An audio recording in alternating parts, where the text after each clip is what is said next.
Hey, deserving listeners, it's time to continue watching Married at First Sight. This is the tell-all episode, which I'm not exactly sure what that means, but let's watch the show. My name is Dr. Kirk Honda. I'm a therapist and a professor. Let's see if anything of interest comes out of my face, and my cat wants to join in. What do you want? What do you think? Really? Ooh, hot take. While we were there, she pretty much asked if she wanted to get separated. And, to me, I was kind of like, okay, I'd be lying to myself if I didn't say I saw this coming. Well, I think that's in alignment with what I thought would happen, honestly.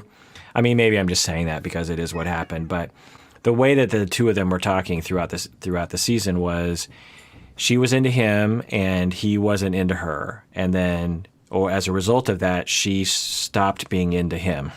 They got along well sometimes, but they didn't have that spark in love feeling. And during the decision day, they decided to stick it out because they wanted to give it more time to see if something would grow. It sounds like it didn't grow, and she ultimately said, I'm not feeling it, so let's call it off. It would be a strange occurrence, I think, but, could have happened for them to, after the decision day, for them to completely fall in love and say, oh my God, I'm so glad we stuck it out. So I can't say that I'm very surprised by that. But I was surprised that they even decided to stick it out through decision day. So what do I know? Maybe I'm just making it up that I predicted this. So within an hour of all this, Katie kind of confesses to me how she had an affair with her ex about a week ago. Was it the old boyfriend that you guys had discussed earlier? Mm-hmm. Yep. So there was still that emotional connection? I wouldn't say it was so much an emotional connection as it was a physical connection. Wow, an affair. So when did that happen? Did it happen after the separation, or when was that? Do you think that's the first time that she had a relationship with her ex? At that point in time, I wanted to believe that because my greatest fear throughout all of this is that she would have an affair with her ex. But then I find out just several days ago that literally the day after the honeymoon, she slept with him. That's not true. I've heard that from 5 different people. Who? Cast members and other people that all heard the similar things. Sounds like things are maybe taken out of context. I do strongly believe that you did have an affair with your ex. Wait, what?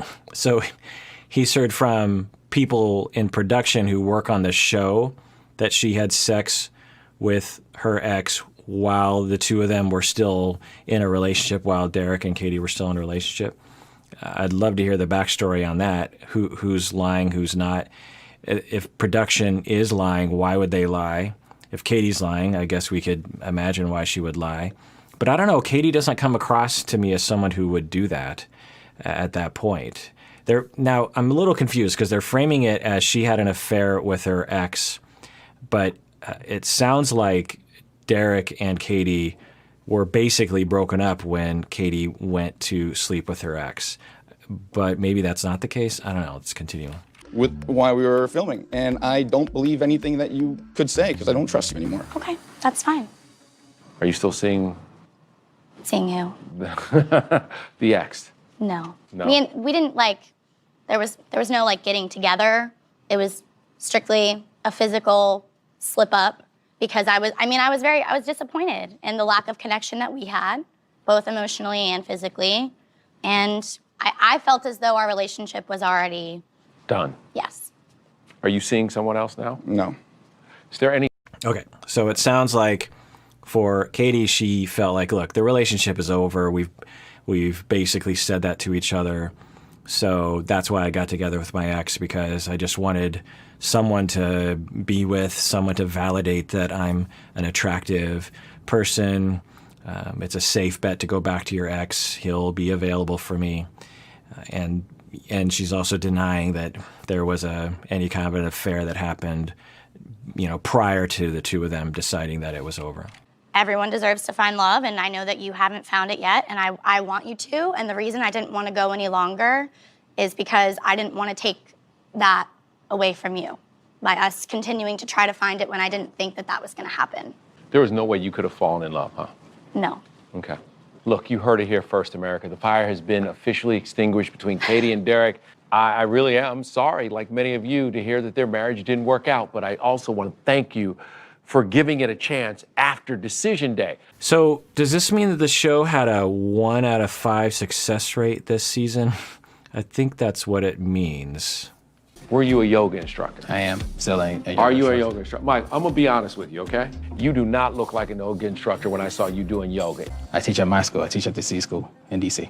Why you're shaking your head? Go ahead and say what you want to say. So when I approached him about the yoga thing, like off camera, he was like, oh, where we went, I used to teach there. I don't teach there anymore. I teach at a different location, and I'm gonna start at that different location in a couple of weeks. And I was like, Michael, I called all of the locations and you don't work at any of them. And he was like, well, I don't know what to tell you. So, yeah, they're rehashing what is a pretty known behavior from Michael of lying. And like I've been saying from the beginning, it is in line with what Michael has said, which is he has abandonment traumas, and that his sister is saying that he has bullying traumas. And that has resulted in what I used to call an itchy trigger finger. I don't use that metaphor anymore with kids for a lot of reasons, but I used to say that some people have an itchy trigger finger on lying. Or what's another metaphor? That for a lot of people, it takes a lot to resort to a lie. And for some people, it's really hard. Maybe the metaphor in my mind is there is a vase that is on a shelf. And for some people, the vase is very far from the edge. And it takes a lot to move that vase to the edge and topple over and for someone to lie. For some people, the vase is just teetering on the edge. And at the first sign where it might be beneficial to lie, boom, the vase falls off the shelf and they're lying. And that's usually because they learned over time that if they very quickly lied, they could, one, stay out of trouble and maybe get a lack of abandonment and some closeness, and two, they might avoid being bullied or at least get some friends. And I think that Michael has that, and he's essentially admitted that. And without extensive amounts of therapy to heal from those abandonments and bullying, that mechanism is going to be there. It's not a choice for people like this. It's a matter of getting a lot of therapy so that it moves the vase away from the edge of the shelf.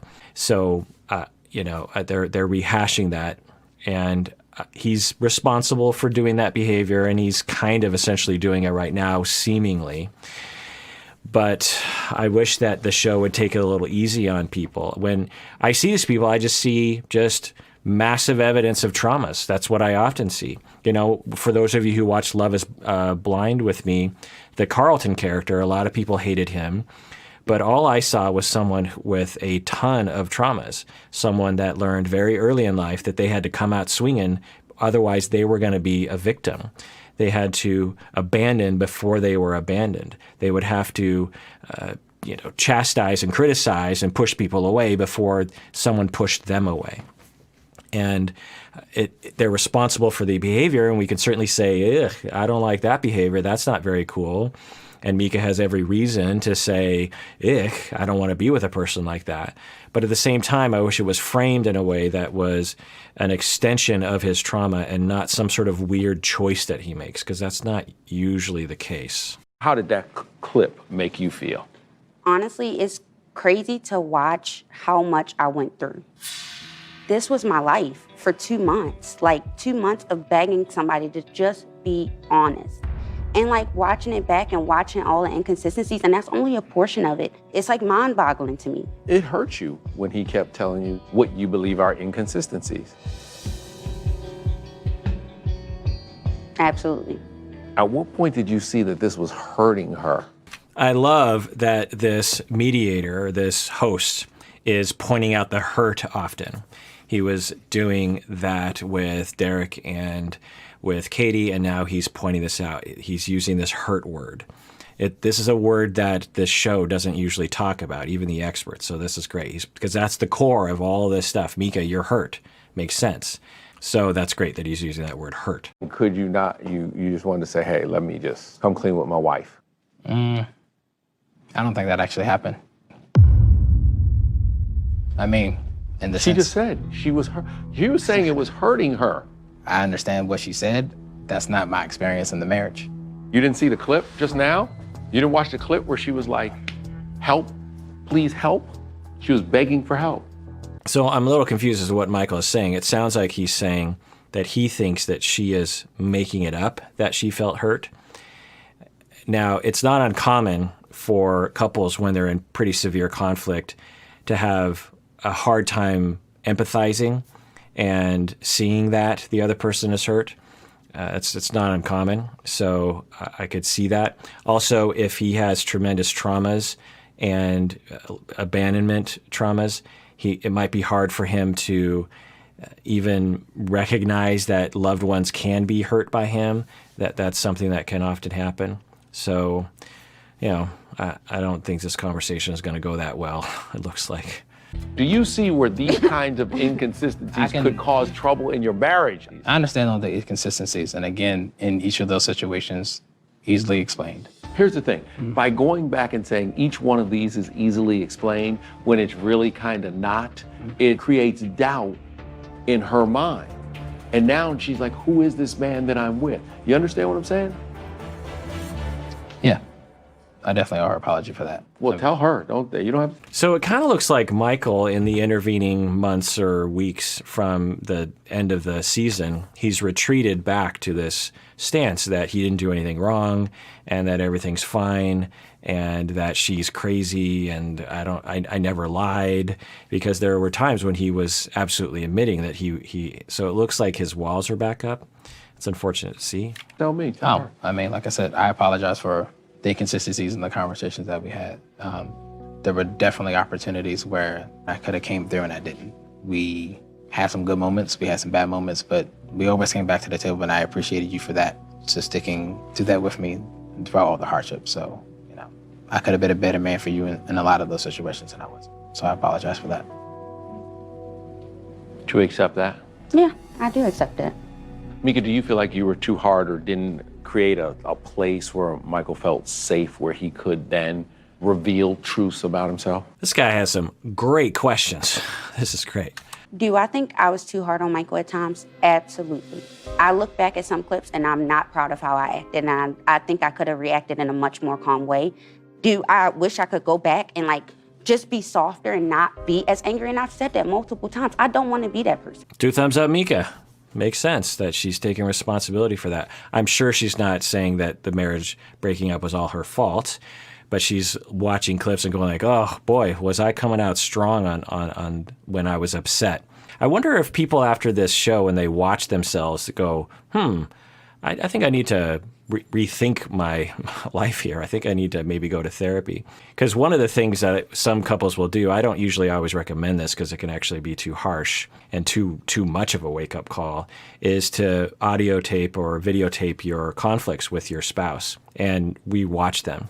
Because 100% of the time, when you see yourself in the light of day, like just black and white on a TV screen, your behavior, you will cringe at yourself. Your memory is like, I was fine. And then you watch yourself and you're just like, oh, my tone is bad. And my facial expressions are uncool.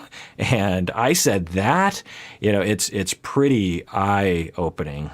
So I wonder if for people on the show, it does that for them. It looks like it didn't work for Michael. Maybe he didn't even watch the show. But it looks like for Mika, when she watched it, she was like, oh, I think I am coming on a little too strong. So I apologize for that. I apologize for sometimes being too harsh on you and not being soft when I could have been.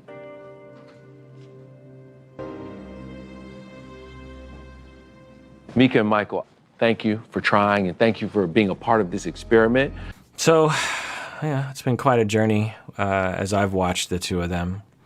I really wish that a marriage therapist or a couples therapist was with them throughout to really help them, and particularly help Michael understand his traumas.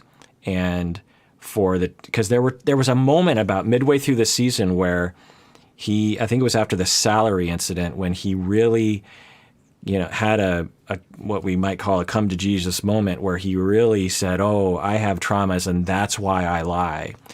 And Mika was like, "Oh, okay. He's starting to make sense to me now. I'm not going to take it personally." And then his sister came forward and said he was bullied. And then Mika was like, "Oh, okay. I think I have even more understanding and I have empathy for him." And then everything went back to normal and they slipped back into the conflicts. And then it was all downhill from there.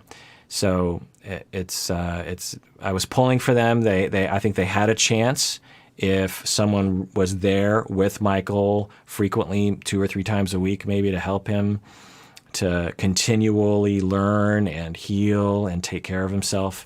I think it could have worked. So it's too bad to see. If you haven't already, please subscribe below, hit the bell, because then you get notifications, and like the video, like all of my videos, because that validates my existence. Comment below, let me know what you think about what we've said so far, what I've said so far. And everyone out there, please take care of yourself because you deserve it. You really, really do.